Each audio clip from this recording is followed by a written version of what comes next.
Check on your weekend weather with meteorologist Sophia Bliss. But first, take a look at this beautiful picture of the butte from Highway 15 north of Chinden. That is amazing. Alice Milstead posted this and said her daughter Angela Kelly Milstead took that. It's just beautiful. Gorgeous up there right now as you get by Horseshoe Bend and into even like the Sweet and Ola area. But my goodness, is it cold up there? Yep, I think that snow is going to be staying snow for a while because we're going to be seeing temperatures below freezing pretty much throughout your weekend. And if you're looking for the warmth, it's all the way in southern Florida. Right now you can see that just 73 degrees right now in Florida. So definitely, doesn't that sound warm? 73 sounds so warm right now. A lot of the western U.S. is seeing those temperatures in the teens, to 15 in Denver, and you can see 23 in Boise right now. Even western parts of the valley are seeing temperatures in the teens right now. And you can see our radar looks pretty inactive, right? We're not seeing a lot happening there, but we are seeing some clouds linger, and we could still see some chances of fog for today. So be on the lookout for that.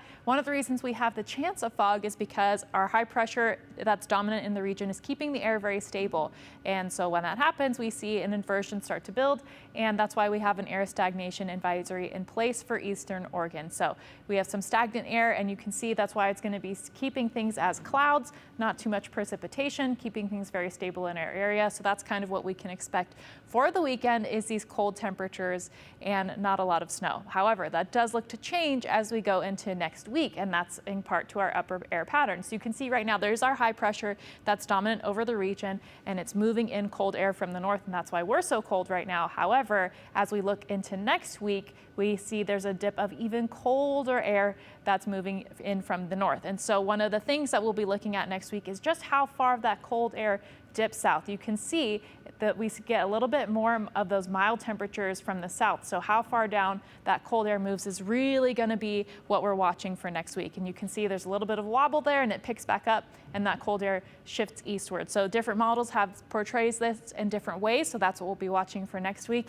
In the meantime, though, you'll definitely want to keep the gloves handy and extra layers as well. Mounds are definitely cold right now. The highs are in the 20s, similar to the valleys, but those low temperatures are different. So 0 for the Sun Valley area. Some areas around Haley are actually below 0 right now. And you can see those single-digit lows are expected for the west central mountains as well. Cascade could see a few days below 0 over the weekend. And over in the valleys, it's going to be pretty consistent throughout the weekend, where we're expecting highs in the 20s and lows in the teens. And that includes today, we're expecting a high of 26 degrees for the Boise area. Again, we still have that chance of fog.